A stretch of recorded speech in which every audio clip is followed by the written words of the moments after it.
থেকে জীবনের শেষ পর্যন্ত হলো একটা যাত্রা। আর এই যে যাত্রা, সেই যাত্রা পথের মাঝেও আমরা অনেক নতুন যাত্রা নির্ধারিত করি, অন্য অনেক লক্ষ্য লাভ করি। এবার প্রশ্ন হলো যে লক্ষ্য বেশি গুরুত্বপূর্ণ নাকি যাত্রা? কেউ বলবে লক্ষ্য বেশি গুরুত্বপূর্ণ, কারণ তার জন্যই আমরা এই যাত্রা স্থির করি। কেউ বলবে যাত্রা বেশি গুরুত্বপূর্ণ, কারণ এই যাত্রা পথে চলতে চলতে আমরা অনেকগুলো শিক্ষা লাভ করি, কর্ম করার জন্য অনেক দিশা খুঁজে পাই। এবার লক্ষ্য এবং যাত্রা এই দুই গুরুত্বপূর্ণ, কিন্তু আরো একটা তথ্য আছে অত্যন্ত গুরুত্বপূর্ণ, যেটা বুঝে নেওয়া খুব প্রয়োজনীয়। আর সেটা হলো আপনার জীবন সাথী। সেই সাথী যে জীবনের সব পদক্ষেপে আপনার সাথে চলবে, আপনার সাথে থাকবে। সেই ব্যক্তির মধ্যে যদি করুণা থাকে, ভালোবাসা থাকে, তাহলে সে আপনাকে সাহায্য করবে, আপনার জন্য আপনার লক্ষ্য নির্ধারণ করবে, আপনাকে জীবনে একটা উচ্চ স্তরে নিয়ে যাবে। কিন্তু যদি সেই ব্যক্তি এর বিপরীত হন, তাহলে কোথাও না কোথাও তাকে পেতে পেতে, তার সাথে থাকতে থাকতে আপনি নিজের লক্ষ্য ত্যাগ করে দেবেন। তাই পথ এবং লক্ষ্য এই দুই নির্বাচন করুন, কিন্তু যখন আপনি জীবন সাথী নির্বাচন করবেন তখন কিছুটা সাবধানে, না হলে আপনার অভিজ্ঞতা সুখময় নয়, অত্যন্ত দুঃখজনক হতে পারে। আসুন আমার সাথে ভালোবেসে বলুন, রাধা রাধা। জীবনে কখনো আমরা বিজয়ী হই, কখনো আমরা পরাজিত হই, কখনো সুখ আসে, আবার কখনো দুঃখও আসে। আর যখন দুঃখ আসে তখন আমরা আমাদের এই দুঃখ কারোর সাথে ভাগ করতে চাই। আমরা কারোর সাথে নিজের দুঃখ ভাগ করে নিই, আর সেই ব্যক্তি আমাদের দুঃখ নিয়ে উপহাস করে। তখন আমরা আরো দুঃখী হয়ে যাই। আমরা এই সংসারকে দোষ দিতে থাকি, কিন্তু এতে সংসারের কোনো দোষ নেই।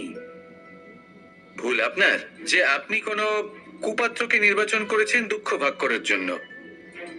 মনে রাখবেন, যদি আপনার শরীরে ক্ষতস্থান তৈরি হয় এবং সেই ক্ষত নিয়ে আপনি প্রত্যেক জায়গায় ঘুরে বেড়ান, প্রত্যেক বাড়িতে আপনি ওষুধ হয়তো নাও পেতে পারেন, কিন্তু সেখানে নুন আপনি অবশ্যই পাবেন। সেই জন্য যখনই দুঃখ পাবেন, শুধু সেই ব্যক্তিদের কথা মনে করুন যারা আপনার দুঃখ, আপনার যন্ত্রণাকে বুঝতে পারবে, যারা আপনার সহায় হবার জন্য প্রস্তুত, আপনাকে সাহায্য করার জন্য প্রস্তুত, আপনার অন্তরকে প্রেরিত করতে প্রস্তুত। তাদের কাছে নয় যারা আপনার দুঃখ নিয়ে উপহাস করে। আসুন আর আমার সাথে ভালোবেসে বলুন, রাধা রাধা।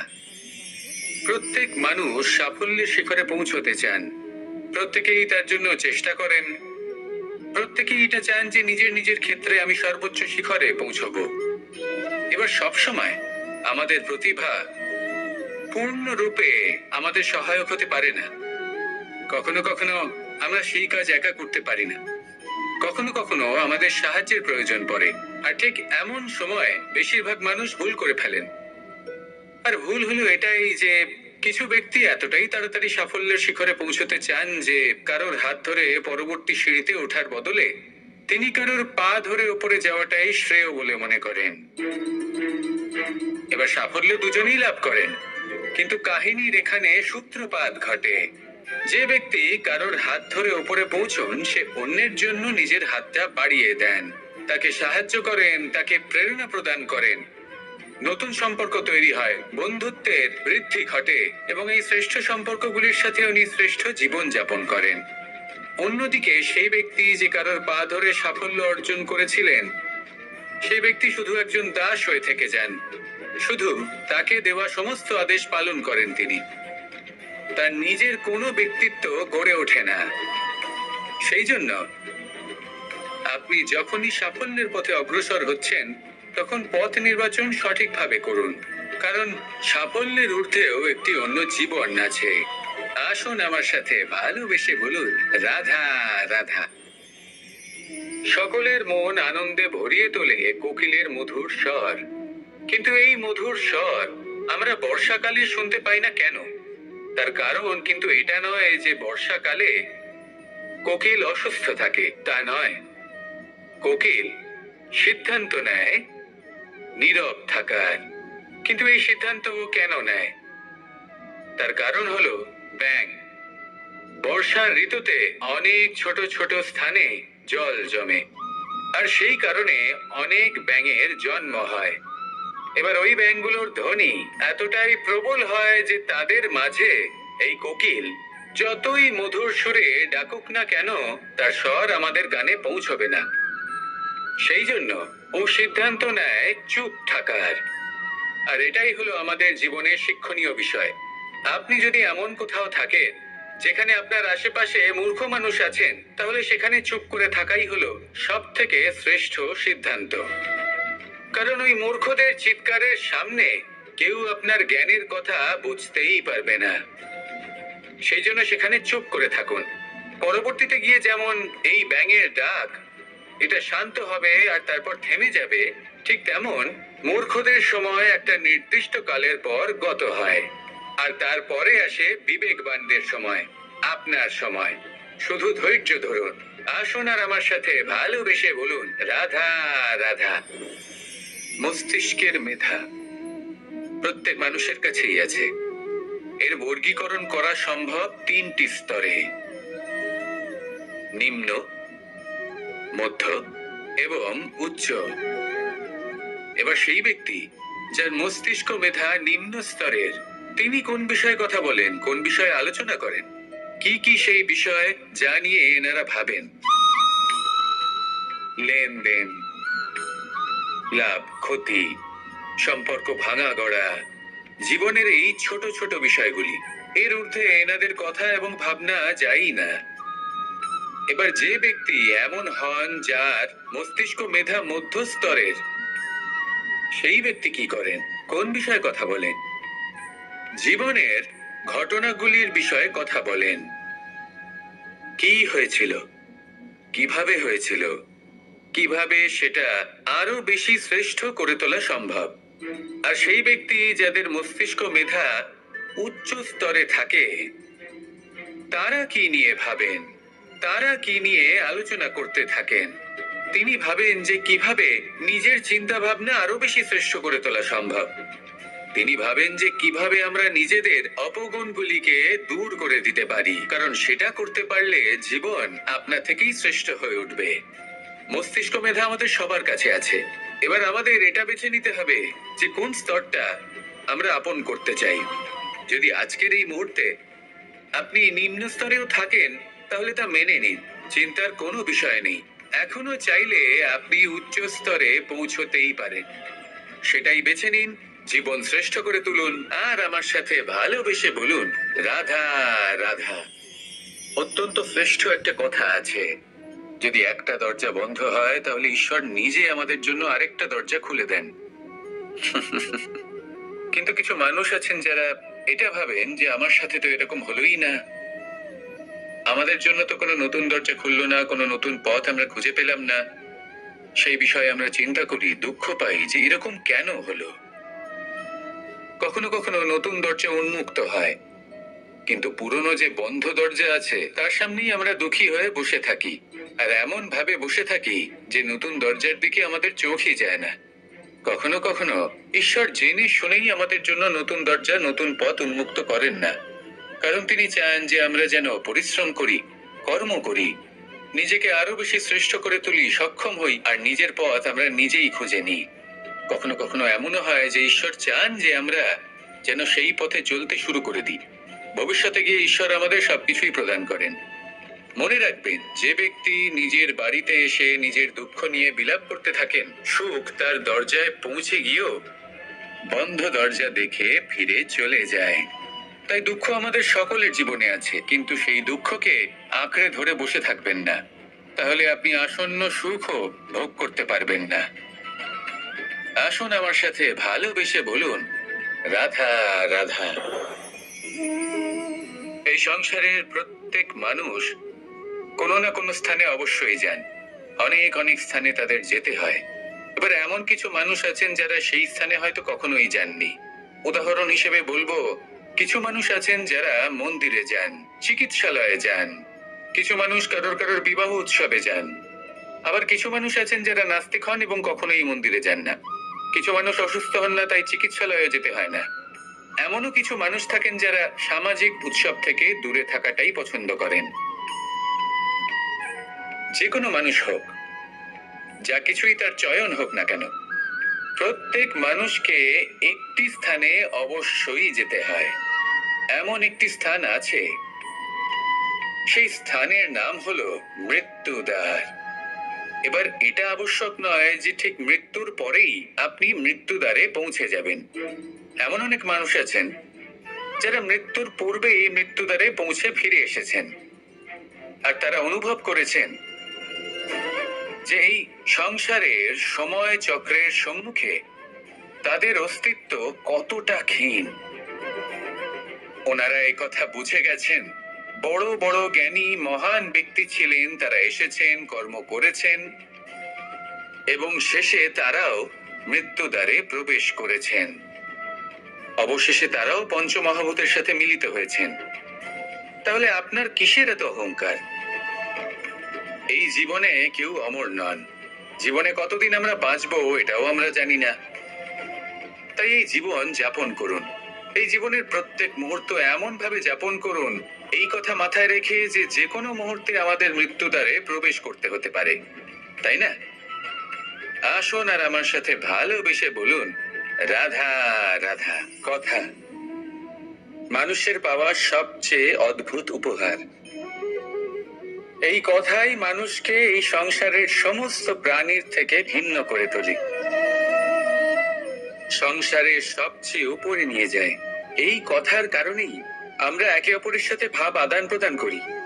আমি আমার মনের ভাবনা অন্য কাউকে ব্যক্ত করতে পারি, অন্য কেউ তাদের ভাবনা আমাকে ব্যক্ত করতে পারে।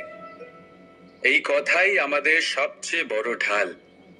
এবারে দেখুন, আপনি নিশ্চয়ই লক্ষ্য করেছেন কারোর কথা মধুর হলে লোকে তাকে ভালোবাসে, তাকে নিজের বন্ধু বানায়। সেইভাবেই যদি কারোর কথা কঠোর হয় তাহলে লোকে তাকে ঘৃণা করে, তাকে নিজের শত্রু মনে করে। এই কথাই ভাষা হয়ে আমাদের ইতিহাস রচনা করে। তবে আমরা কি সত্যি বাণীর বিষয়ে অতটাই ভাবি যতটা আমাদের ভাবা উচিত? ভেবে দেখুন, মানুষের কথা বলতে শিখতে কত সময় লাগে। কোনো বালক 1.5 বছর বয়সে কথা বলতে শেখে, কেউ 2 বছরে, কেউ 3। এবার দেখুন, মানুষ 1.5 বছর বয়সে কথা বলতে শিখে গেলেও তার কি বলা উচিত এটা সারা জীবনেও শিখতে পারে না। এর উপরে মনোনিবেশ করুন, এটা বোঝবার চেষ্টা করুন কি বলা উচিত।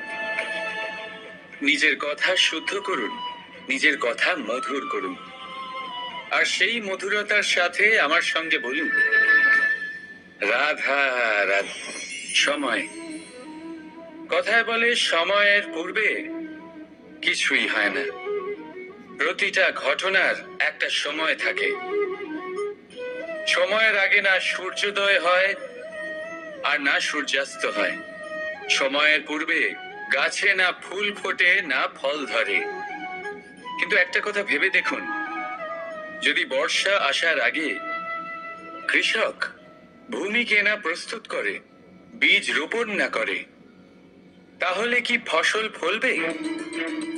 যদি কোনো যোদ্ধা যুদ্ধের পূর্বে নিজের অস্ত্রে ধার না দেয়, তাহলে সে যুদ্ধ কি করে লড়বে?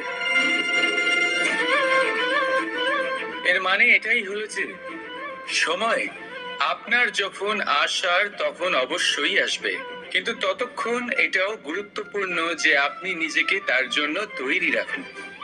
কারণ এই সুযোগ, এই কথাটা শুনতে যত ছোট, এটা আসেও ততটা কম সময়ের জন্য, তারপর চলেও যায়।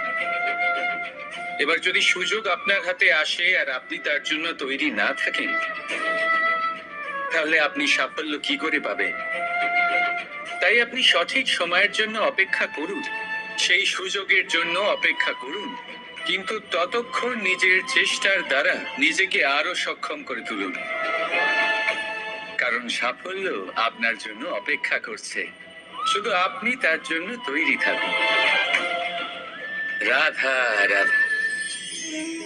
আমাদের মধ্যে বহু মানুষ মাঝে মাঝে নিজেকে অকর্মণ্য মনে করি, ভেবে নিই যে এত চেষ্টা করার পরেও কিছুই পেলাম না, আর হয়তো পরেও কিছুই পাবো না।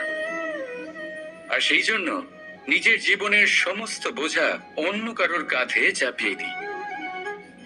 নিজের ওপরে বিশ্বাস হারিয়ে ফেলি। কেন বুঝতে পারেন না এই কথাটা? যে যতক্ষণ না পায়ে কোনো কাঁটা ফুটবে, ব্যক্তি কি করে বুঝতে পারবে যে এরপর থেকে নিচে তাকিয়ে চলতে হবে? সূর্যকে নিজে জ্বলতে হয় যাতে বাকিদের প্রকাশ দিতে পারে সে। রাতের অন্ধকারের সাথে লড়াই করার জন্য চন্দ্রিমাকে আকাশে একা উজ্জ্বল হতে হয়। নদী নিজের যাত্রা কি করে করে, নিজের পথ কি করে নির্মাণ করে, সে পাথরের সাথে লড়াই করে তা বানায়। যদি স্বয়ং আপনি নিজের সাহায্য করতে অক্ষম হন, তাহলে নিশ্চিতভাবে আপনার এই জীবন ব্যর্থ হয়ে যাবে। তাই মনে রাখবেন, এই সংসারে নিজের জীবনের ভার নিজের কাঁধেই বহন করতে হয়।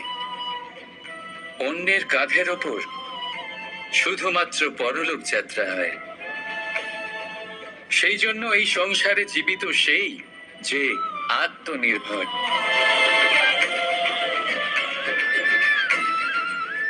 রাধা রাধা।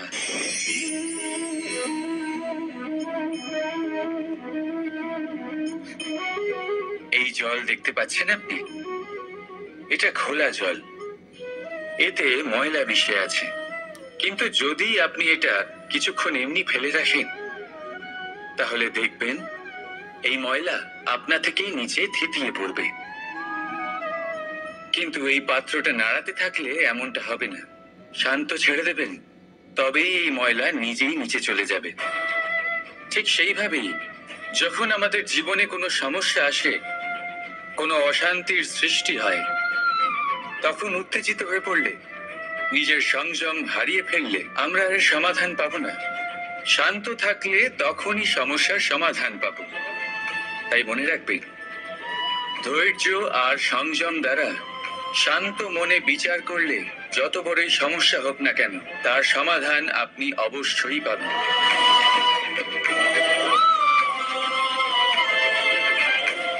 কারণ অশান্তির সমাধান শুধুমাত্র শান্তি। রাধা রাধা। আমরা যখনই কোনো গাছের চারা রোপণ করি, তখন সবার আগে পরীক্ষা করে দেখি যে যেখানে আমরা চারা রোপণ করতে চলেছি সেখানকার মাটি আদৌ উর্বর কিনা, সেই মাটি সেই চারাকে বাড়তে সাহায্য করবে কিনা।